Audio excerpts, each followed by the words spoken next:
Fl-isem tal-Missier, tal-Iben, tal-Ispirtu Santu, il-paċi magħkom.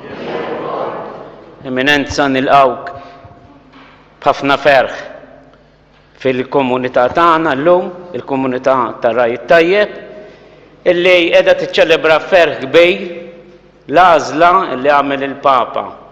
Mhux biss għażlek bħala membru tal-kulleġġ kardinalizju, imma għażlek level post. Ġifieri kont fi ħsiebu u f'moħħku u f'isem il-kardinali kollha għamilt id-diskors oħna jiena segwejtek minn Ruma ma ħafna minn sħabna tal-komunità tagħna segwewk minn hawnhekk. Huwa ferħ kbir li qegħdin nilqgħuk fostna illum u xtaqna illi bħala rigal ta' dil ħbiberija li inti dejjem urejt lejn il-komunità tagħna aħna nippreżentawlek simbolu ta' din il-ħbiberija u simbolu marbut mal-Ministeru tiegħek ta' Raj. Għaliex għalkemm sirt kardinal int l-ewwel qabel kollox isqof. U għalkemm m'għadekx l-isqof tad-djoċesi tagħna, int l-isqof ħabib tal-komunità tagħna. Għalhekk f'isem din il-ħbiberija jien se nippreżentalek dan il-baklu, is-sinjal ta' Raj, biex tfakkarna f'din il-ħbiberija illi inti dejjem urejt magħna l-appoġġ illi dejjem tajt li bħala rettur lis-saċerdotu l-oħra, l-għajnuna kbira illi dejjem tajtna fi 15-il sena illi dom tisqof tagħna. Għalhekk nitolbuk tilqa' dan ir-rigal li se nippreżentalek issa biex tibqa' tiftakar f'din il-ħbiberija illi mhux se tintemm, tiżdied, tinbidel u min-naħa tagħna jkun l-impenn ukoll illi f'dan il-Ministeru ġdid illi l-Papa Franġisku oġbu juri fik, inti tibqa' tiftakar fina fit-talb tagħna u aħna ngħinuk ukoll bil-preżenza spiritwali tat-talb tagħna.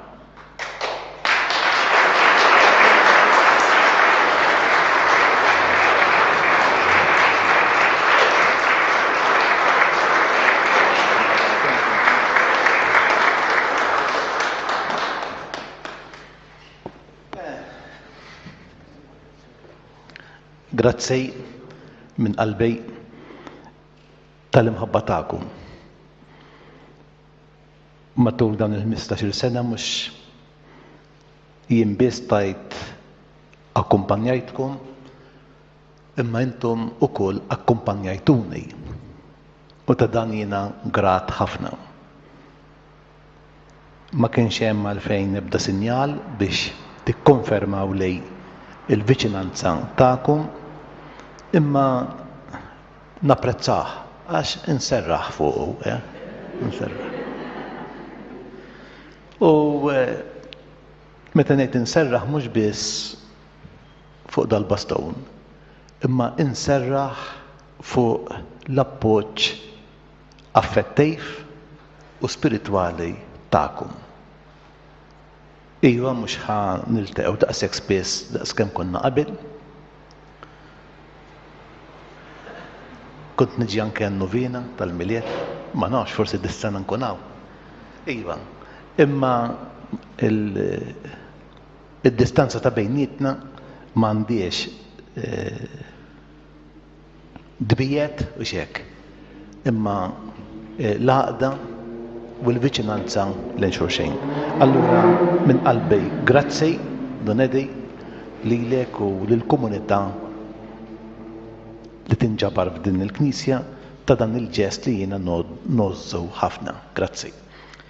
Qdisa tal-lum hija qdisa partikolari qegħdin infakru flimkien mal-membri tal-ANAWEM li huma responsabbli mit-tmexxija tad-Dar Giuseppa De Bono it-twaqqif tagħhom 35 sena ilu. Il-membri tal-ANAWEM niftakru fihom f'din il-qudisa u niftakru wkoll b'suffraġġju ta' dawk li qegħdin nofralhom dan is-sakrifiċċju ta' Fredu Tet Tattart.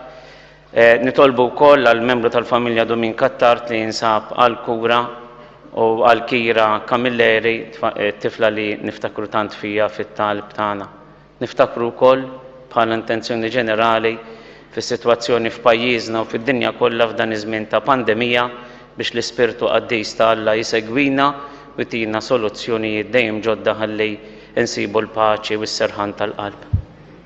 Ħuti narfu n-naqasijiet tagħna u nitolbu maħfra lil Alla l-imbierek.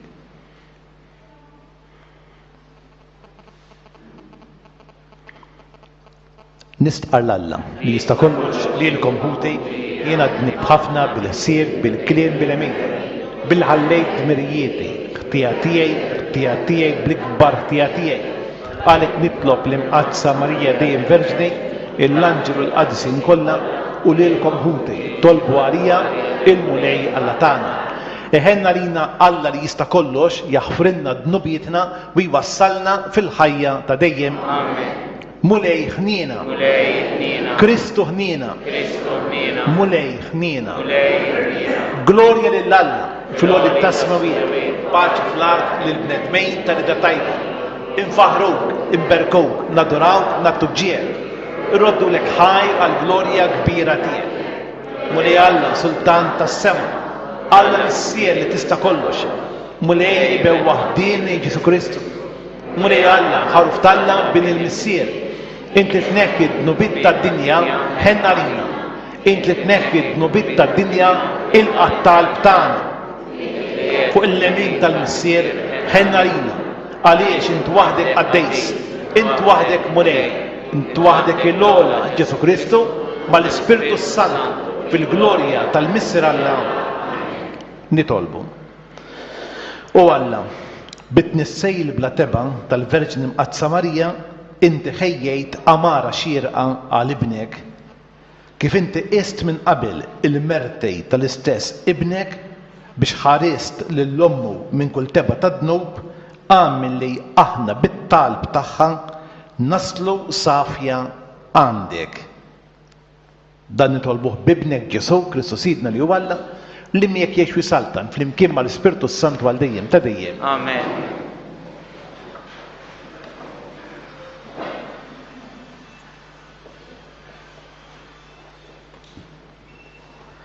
L-ewwel lezzjoni. Qari mill-ktieb tal-Ġenesi. Wara li Adam kien mis-siġra, il-mulej Alla se jaħlu qallu fejn int? U wieġbu. Asma jtħossok fil-ġnien u billi jien għarwien bżajt u staħbejt. U qallu, min qallek li jint għarwien? Jaqgħu kilt mis-siġra li qedtlek ma tikolx minna? U wieġeb Adam. Il-mara li tajtni miegħi ej tatni mis-siġra u jiena kilt. U l-mulej Alla qal lill-mara, x'inhu li għamilt? U l-mara wieġbitu, is-serb daħaq bija u kilt.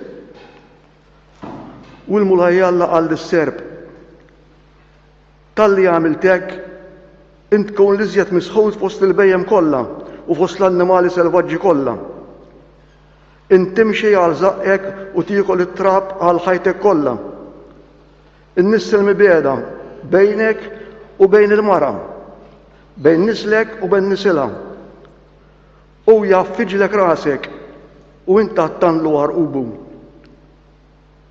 U lil-martu Adam semmija Eva għax kienet il-ħajjin kollha. Il-kelma tal-mulej. Fis-stan sponsorjali wieġbu nannu lil-mulej għax għamel leġubijiet.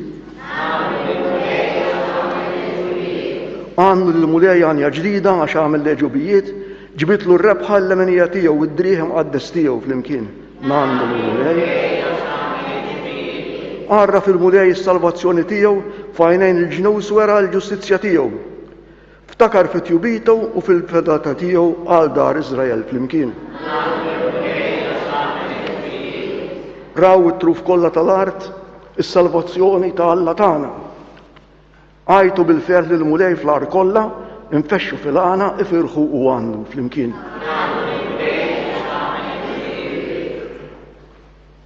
It-tieni lezzjoni. Ara mill-littra ta' San Pawl l-Apostlu l-Efesejn. Imbierek Alla u missier Siedna Ġesu Kristu li jimnija b'kull xorta ta' barka spiritwali fis-smewiet fi Kristu. Hekk huwa għażilna fih sa minn qabel il-ħolqien tad-dinja biex inkunu qaddisa u bla teba' qoddiemu fl-imħabba. Iddestinana li nkunu għalih u liet adottivi permezz ta' Ġesu Kristu skont ma oġob l-rieda tiegħu għat-tifħir tal-glorja tal-grazzja tiegħu li bija mliena fl-għażejs tiegħu. Fiħana wkoll konna magħżula, iddestinati minn qabel, skont il-pjan li fassal minn qabel. Minn min imexxi kollox, skont il-fehma tar-rida tiegħu, sabiex inkunu għatti f'ħejr tal-glorja tiegħu. Aħna li sa minn qabel konna nittamaw fi Kristu. Il-kelma tal-mulej.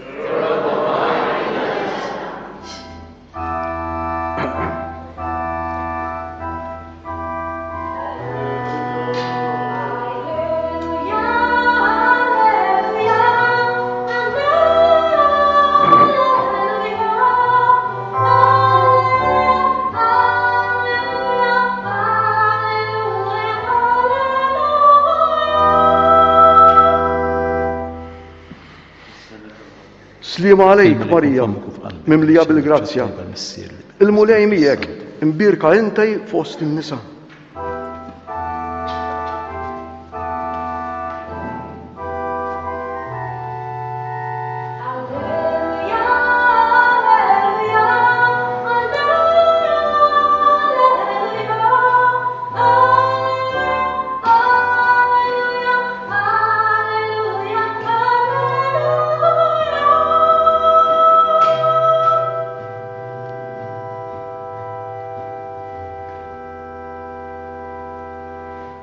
Slim għalik mimlija bil-grazzja, il-mulej miegħek, il-mulej magħkom. Qari mill-Evanġelju ta' San Luqa.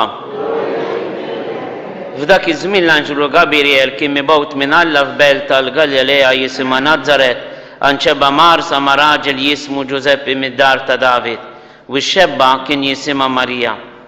Daħal għandha u qalilha slim għalik mimlija bil-grazzja, il-mulej miegħek.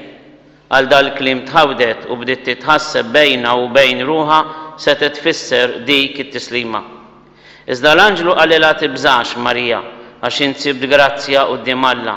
Ara, inse tnissel fih danek u jkollok iben u jsemmih Ġesu. U jkun kbir u jkun jissejjaħ bin il-għoli.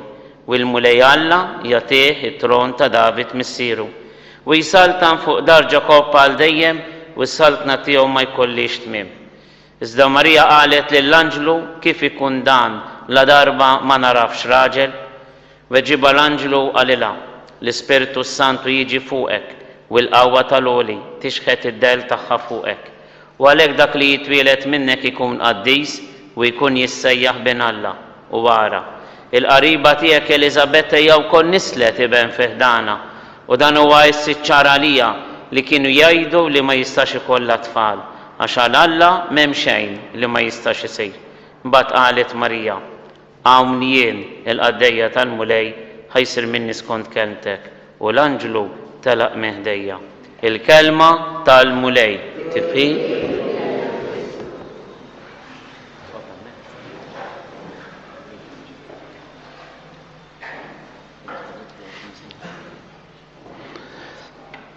Meta llum qegħdin nagħmlu din is-solenità ta' tnissejl bla teba tal-Verġini Mqazza Marija tal-kunċizzjoni, aħna ħafna drabi ir-riflessjoni tagħna tkun fuq it-tnissil bla teba, fuq din it-tarbija li hija immakolata mingħajr allura teba ta' dnub. U hija riflessjoni li tiswa wkoll. Però ħbib tiegħi llum meta qegħdin nagħmlu din l-Ewkaristija wkoll biex nroddu ħajr lil Alla illi 35 sena ilu fid-djoċesi tagħna bdiet esperjenza tad-dar Giuseppa De Bono. Tafu fejn din id-dar Giuseppa De Bono? X'in tidħol il-port tal-Imġar tara ħdejn il-Knisja tal-Urd.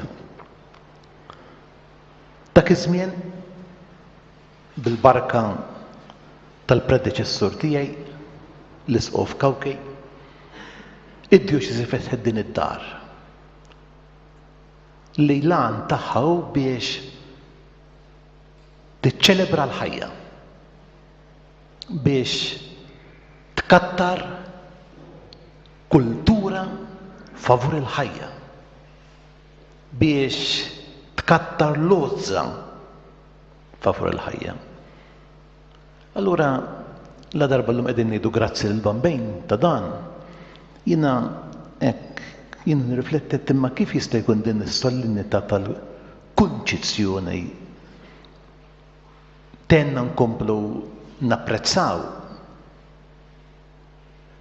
din il-preżenza ta' din id-dar.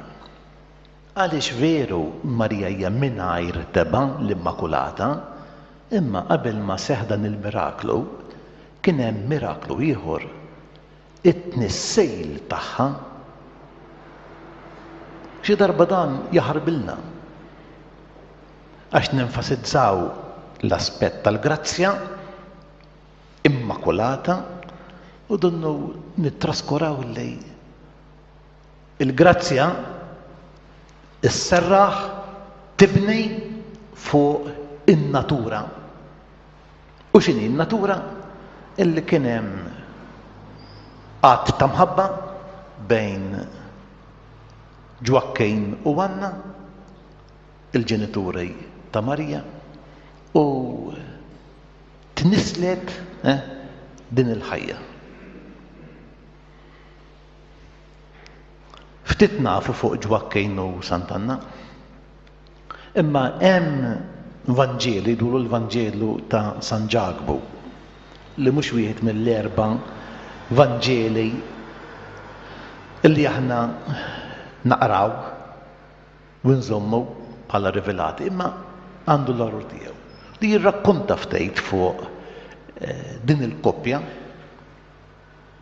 u x'in qed naqra dawk il-ftit versi li hemm għaddew minn moħħi ħafna ħsibijiet. Pereżempju,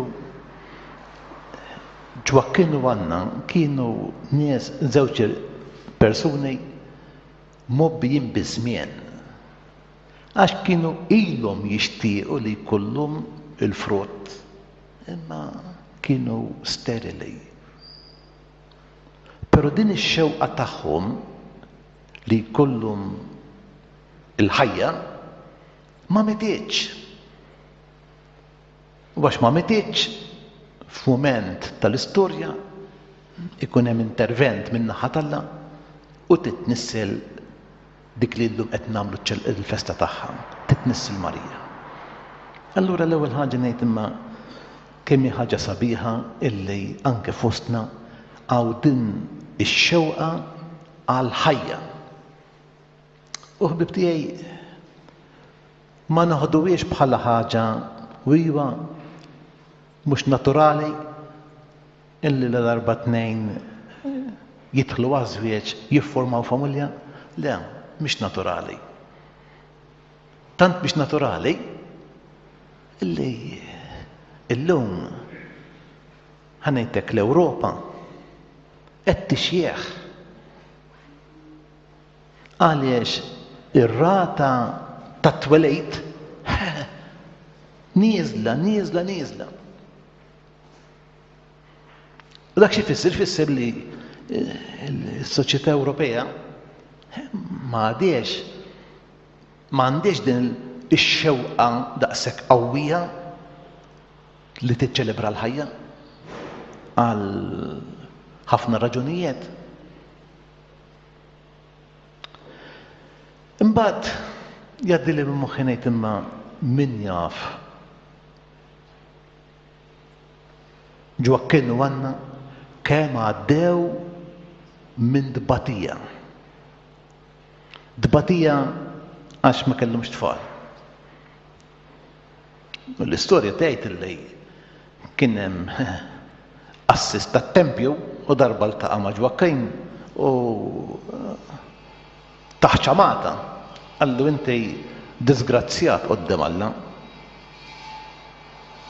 U San Ġagbu jgħid tant ħassa Ġwakkejn illi mar jgħaddi 40 jum waħdu fil-muntanjuj. Għax il-bniedem kapaċi iwaġġal ħaddieħor anke fuq suġġett bħal dan daqshekk delikat tal-bieraħ u tal-lum, xorta. Imma min jaf kemm ġwakkejn u Anna li kellhom din ix-xewqa li ikollhom lil imbaġġet Marija. Min jaf kemm għaddew minn tensjoni morali.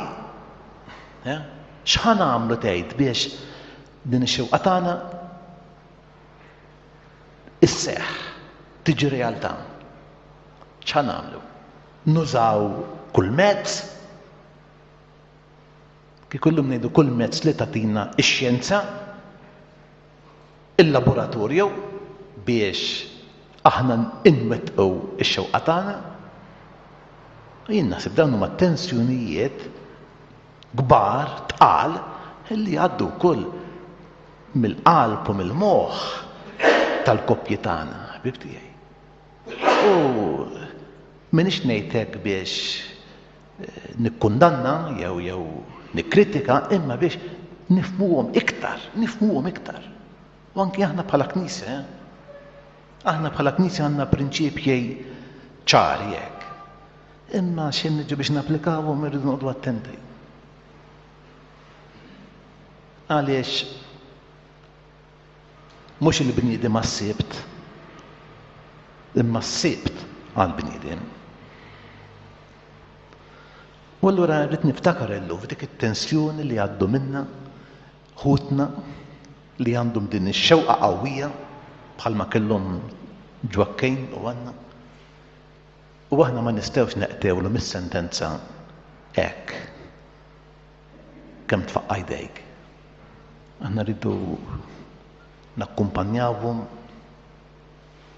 rridu nagħmlu id-discerniment ta' x'jiswa fil-każ partikolari tagħhom.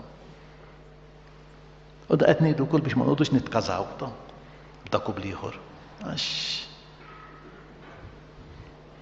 ikun hemm drammi kbar wara dan l-esperjenzi. Imbagħad għandna ġwakkejn intebħu li Anna hija tqila. Imma ngħid jien min jaf x'għadda minn moħħhom. Għax ix-xewqa kienet hemm. Kienu kbar fl-età. Issa sew tgħid Anna ġejja tarbija. L-arloġġ u l-arloġġ. X'ħajjiġri? U qudiemi naf li għandi l-ummijiet u titkellmu aħjar minni. X'jibda dej minn moħħkom u minn qalbkom waqt titqala. U kif tkun tqala diffiċli. U jibdew għaddin ukoll ħsibijiet mhux tant sbieħ, tentazzjonijiet. U hemm min it-tentazzjoni jirbaħha, u hemm min it-tentazzjoni tirbħu. Nittama li qed niftijem, m'hemmx għalfejn inkun ċor. Imma anke hawnhekk dawn huma esperjenzi tqal li jħallu ħass fil-menti u l-qalb. U aħna forsi nibdew nitkażaw b'dak u bl-ieħor. U allura anke dawn iridu l-akkumpanjament tagħhom mibtijaj. Biex anke jekk jiġihom dubju ħażin, jisibu min jagħmlulhom ftit kuraġġ. Imbagħad jgħaddi li ħseb ieħor u nieqafaw. Alright, tnislet it-tnissejl ta' Marjello u twildet u ġenituri għandhom iż-żmien. Huma żgur li jagħmlu ħilithom biex lil din it-tarbija li jibla teba' jgħinuha tikber. Allura jedukawha, jiffurmawha. U mhux weħidhom, la darbi kienu kellhom iż-żmien fl-anzjanità tagħhom ma jistax ikun ma kellhomx ukoll min jgħinhom f'dan il-proċess. Għax it-tqala hija proċess, Imma il-formazzjoni tal-uliet hija proċess itqal. Jekk jaddili b'moħħi jien lilkom ġenituri, min jaf kemm tagħmlu sagrifiċċji, kemm tippruvaw l-imħabba tagħkom mhux biss biex tnislu, imma biex imbagħad dak il-frott takkumpanjawh u tarawh jikber. U jikber mhux biss fi żmien, imma fl-erf u fil-grazzja. Bibtiegħi.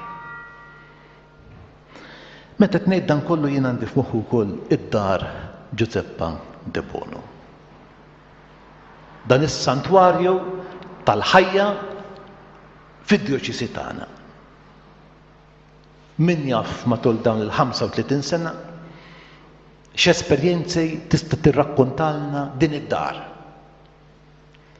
Ta' koppji, ta' individwi, ommijiet, anke ommijiet mhumiex miż-żewġa, ta' misserijiet u anke ta' partners ta' dik li ħadkunu illi għaddew minn dawn id-drammi li semmejtilkom jien. X'ħajamlu biex ikollhom it-tfal. U ħafna drabi l-adozzjoni mhux biżżejjed. X'ħajamlu jekk isibu ruhom matul il-proċess biex ikomplu bitqala. X'ħajamlu biex jelbu dawk it-tentazzjonijiet koruħ li jew ġejjin minnhom jew ta' madwarhom biex isibu soluzzjoni ħafifa u jtemmu l-ħajja. X'ħajamlu koppji li jixtiequ li jkollhom familja u ma jistgħux u quddiem il-proposta li tagħmlilhom ix-xjenza għandhom kriżi etika, morali. X'ħajamlu biex dawk issa li għandhom l-ulied għandhom diffikultà biex irabbuhom ħalli jakkumpanjawhom. Bibtiegħi, dan u iktar hija l-esperjenza mhux biss fid-dar ta' dik li llum qegħdin nagħmlu il-festa tat-tnissejl tagħha, imma fid-dar ta' Giuseppa De Bono li hija d-dar ta' ħafna djar, ta' ħafna familji. Fil-waqt li nroddu ħajr lill-Alla ta' dan il-kontribut li tat u qiegħda tagħti il-Knisja tagħna bris il-ħajja, ejjew aħna wkoll napprezzaw iktar dan id-don, ngħinu niffavorixxu biex ikollna kultura favur il-ħajja, mhux tant billi nikkundannaw imma billi inxerdu il-bxarat tajba u nofru l-għajnuniet li hemm bżonn ħalli il-bniedem ikun jista' jiċċelebra dan id-don sabiħ tal-ħajja li Alla jagħtina. Amen.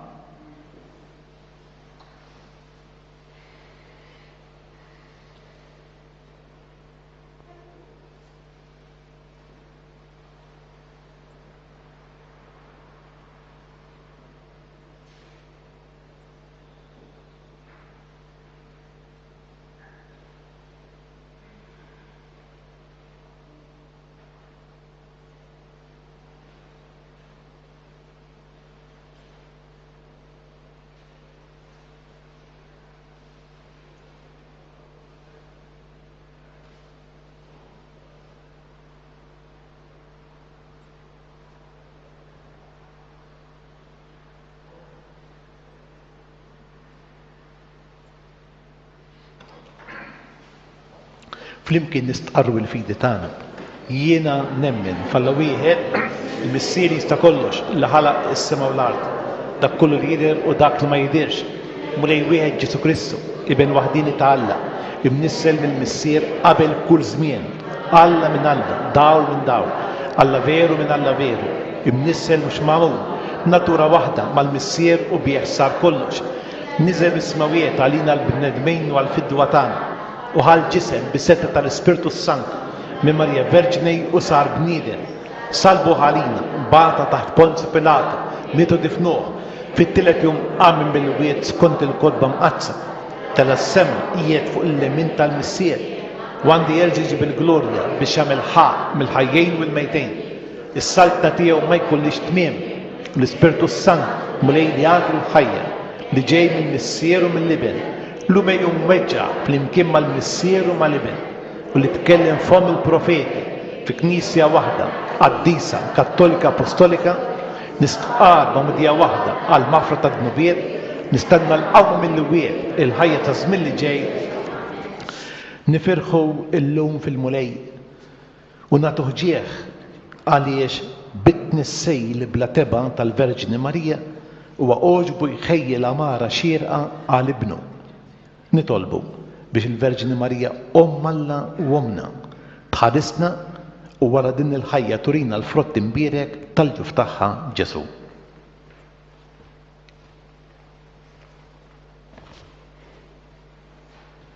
Salvatur tad-dinja, int ħarist lil ommok Marija minn kull teba ta' dnub. Ħares il-poplu qaddis tiegħek minn kull tinġis tal-ħażin, nitolbu. Salvatur tad-dinja, int ħarist lil ommok Marija għaxemx tal-ġustizzja, qablek feġġet ix-xebba bla teba Marija, bħad-dawl taż-żernieq. Għamel li l-bnedmin kollha jimxu fid-dija tad-dawl tagħha, nitolbu. Iben Alla magħmul bniedem għalina, bit-talb ta' ommok Marija għat il-faraġġ lill-imniktin, il-fejqan lill-morda, il-maħfra lill-mitimbin. Slim wena lill-bnedmin kollha u l-ħajja ta' dejjem lil-ħutna il-mejtin kollha nitolbu. Feddej tad-dinja, int ħejjejt amara xir għalik fil-ġuf safi tal-Verġni Marija. Għamel li aħna nkunu dejjem tempju tal-Ispirtu qaddis tiegħek, nitolbu.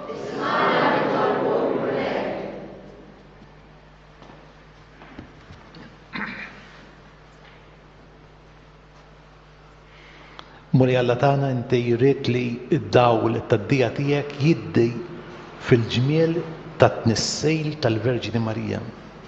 Għamel li bit-talb tagħha aħna niksbu il-maħfar ta' dnubietna bid-dun ta' mħabtek. Inti tgħix bis-saltan għal dejjem ta' dejjem.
jitolbu ħutej biex is-sagrifiċċju tiegħi u tagħkom ikun joġob lil Alla, il-Missier li jista' kollox.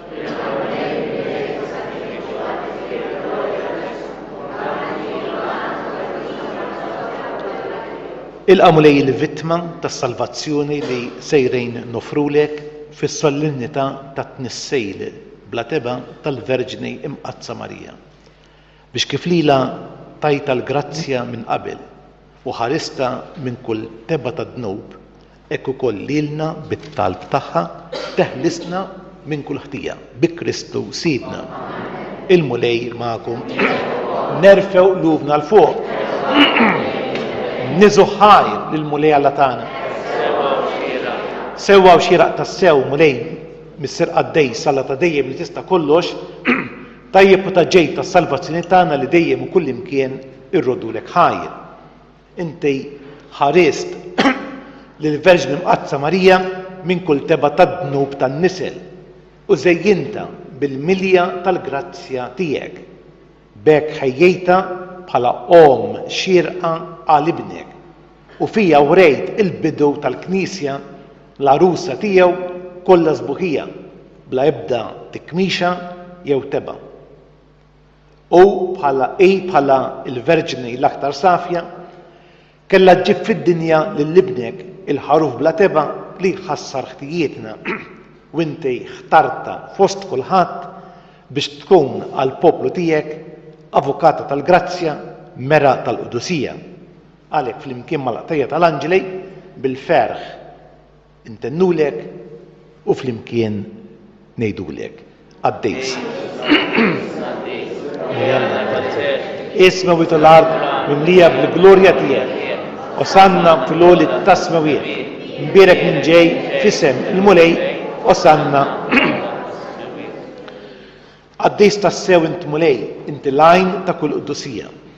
Għaddes għalhekk nitolbok dal-offerti bil-barka tal-Ispirtu tiegħek biex isiru għalina il-ġisem u d-dem ta' Sidna Ġesu Kristu li meta kien ser jingħata biex minn rajħ ibatej ħal ħobs rat il-ħajr qasam tal-id-dixxipli tiegħu u qal ħudu u kulu l-kol minn dan għax dan huwa ġismej li jingħata għalikom.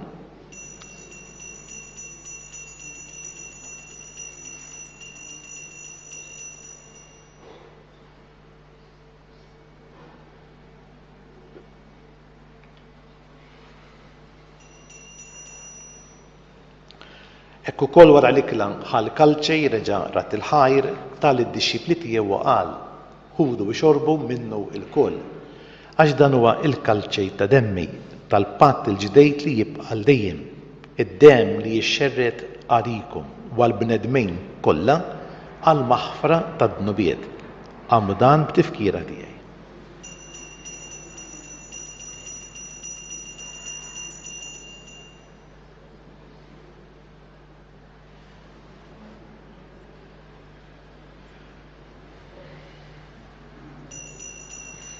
Danu l-misteru tal-fidej.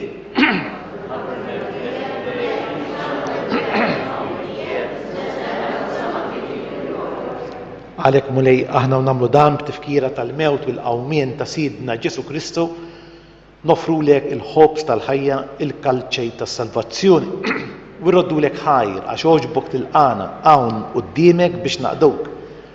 Miċċo kontana nitolbu li l-Ispirtu Santu jaqadna f'ġisem wieħed lilna li nieħdu sehem mill-ġisem u d-dem ta' Kristu. Ftakar mulej fil-Knisja tiegħek imxerda mad-dinja kollha u ittaqa' fl-imħabba flimkien mal-missier tagħna il-Papa Franġisku l-Isquf tagħna Anton miegħi għaddej tiegħek mingħajr ma jistħoqli u mal-ministri kollha tiegħek. Ftakar fħutna li raqdu bit-tama tal-qawmien fil-qaddejja tiegħek fredu u tetta tard. Ftakar fil-mejtin kollha. Daħħalhom quddiemek fid-dawl tas-sebħ tiegħek. Ħen għalina l-koll nitolbuk.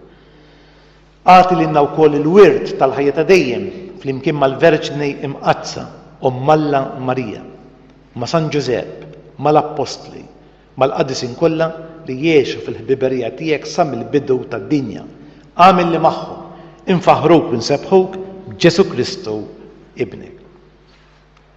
Bi Kristu, ma' Kristu fi Kristu jingħata lilek Alla missier li tista' kollox flimkien mal-Spiritu Santu kull ġieħu glorja għal dejjem ta' dejjem. Amen. Ejjew nitolbu bit-talba li għallimna il-Mulej Ġesu. Issirna li inti fis-smawiet jitqaddis ismek, tiġi saltnatek, il-kull tritent fis-sema u fl-ard. Ħobżnata kull-jum għatina l-lum. Nubietna bħalma naħfu minnu ħati għalina. Eħlis nintolbuk Mulej minn kull deni. Għatina fit-tieba u l-ħdina tiegħek il-paċi fi żmienna biex inkunu ħielsa dejjem mid-dnub, imħarsa minn kull inkwiet. Aħna nistennew nittamaw Elena u l-miġja tas-Salvatur tagħna Ġesu Kristu. Mulej Ġesu Kristu li qed l-apostli tiegħek inħallilkom isliem, natikom islim tiegħi, la tħares lejn dnubietna imma ħares lejn il-fidej tal-Knisja tiegħek. Għatija slimu l-għaqda li inti trid fija, inti li tgħix bis-saltan għal dejjem ta' dejjem. Il-paċi tal-Mulej tkun dejjem magħkom. Nagħtu l-paċi lil xulxejn. Ħaruf Talla li tneħħi d-dubiet tad-dinja ħenna lilna. Ħaruf Talla.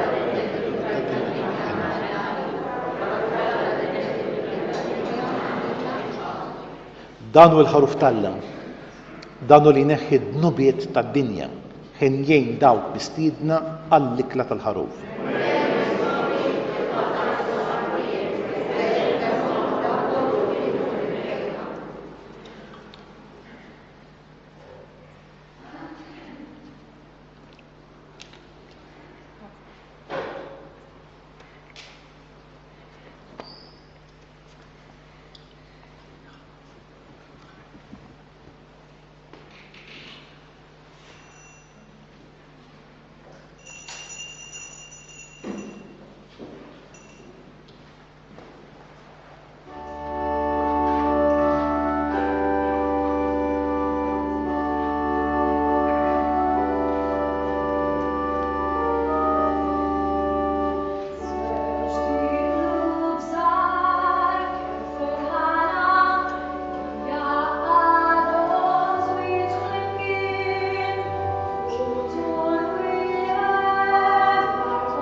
Sa nitlobkom toqgħodu ftit oħra bil-qiegħda.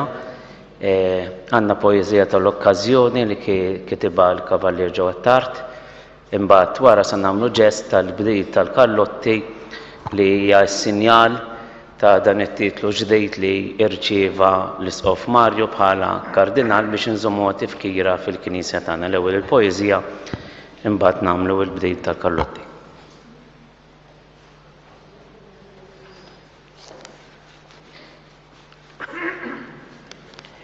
Nisellim lek eminenza, jiena lill-eminenza illi nafu daqs kemilu jafni jien.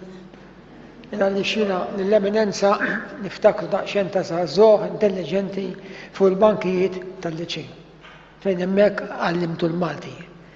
U naħseb li segwieħ għandu Malti tajjeb ħafna.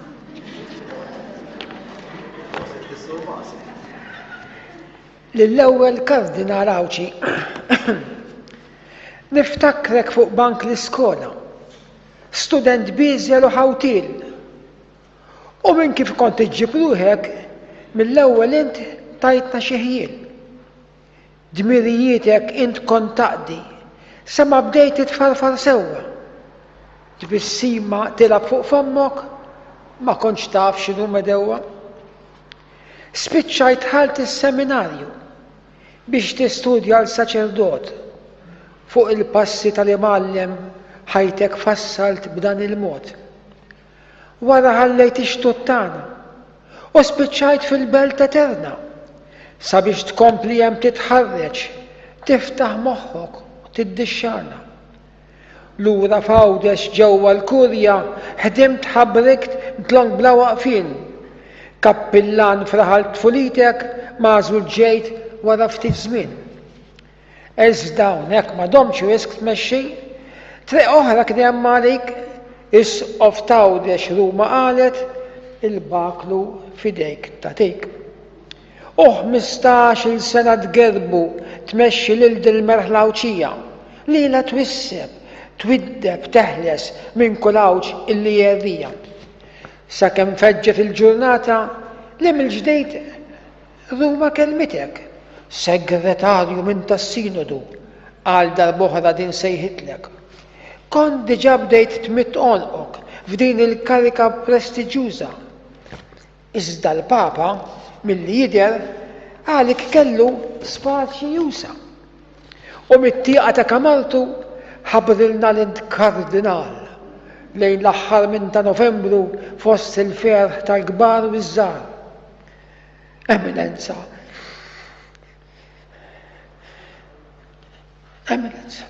nifirħulek kemm ninsabu ferħanin l-ewwel fost u li dan Għawdex li għamiltna hekk kburin.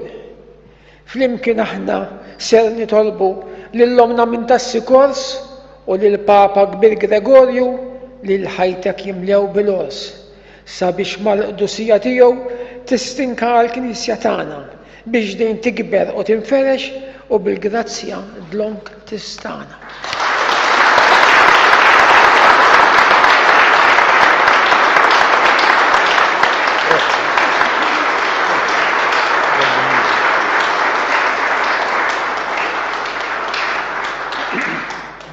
Grazzi,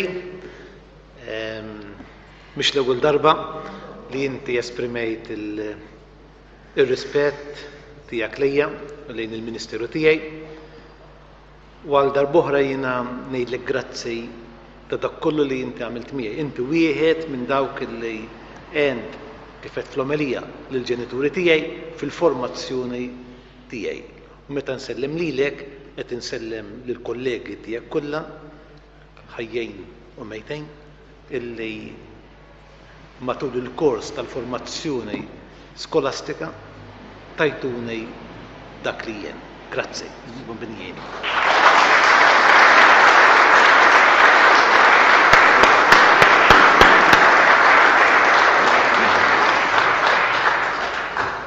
Issa naħseb fuq it-televiġi rajtuh il-Papa jagħmillu l-karlotta fuq rasu dak li sar kardinal u tih il-berettejn.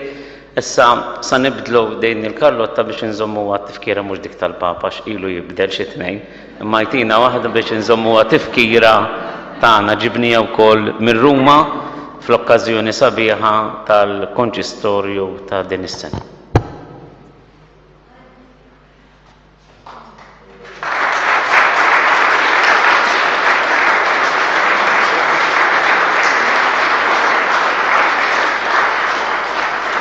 Sa nqumu bil-wifqa għall-aħħar talba.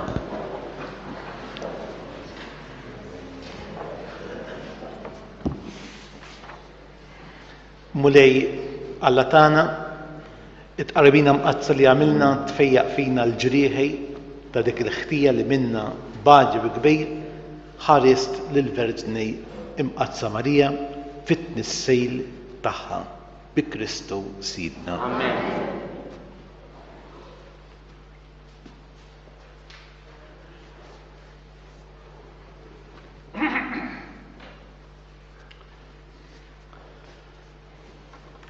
Grazzi mill-ġdejt, nawguralkom l-ikla tajba. U kil-ban bin rejt jennet sal-miliet nerġaw niltew. Il-mulej ma'kum. Ikun imbierek isem il-mulej. Lajnu natana fissem il-mulej. Iberikkom Alla li jista kollox il-missier, l-Iben u l-Ispirtu Santo morru fil-paċi ta' Kristu. Irroddu ħaj lill-Alla nixtieq nfakkar illi għada il-Kardinal l-isqof tagħna Mario Grek se jqaddes qudisa ta' Raddi l-ħar din id-darba fil-Konkatedral ta' San Ġwan se jkun preżenti l-President tar-Repubblika u l-Ewwel Dinjitajiet ta' Malta sa tkun imxandra fuq TVM2 tibda fil-5:30 ta' filgħaxija.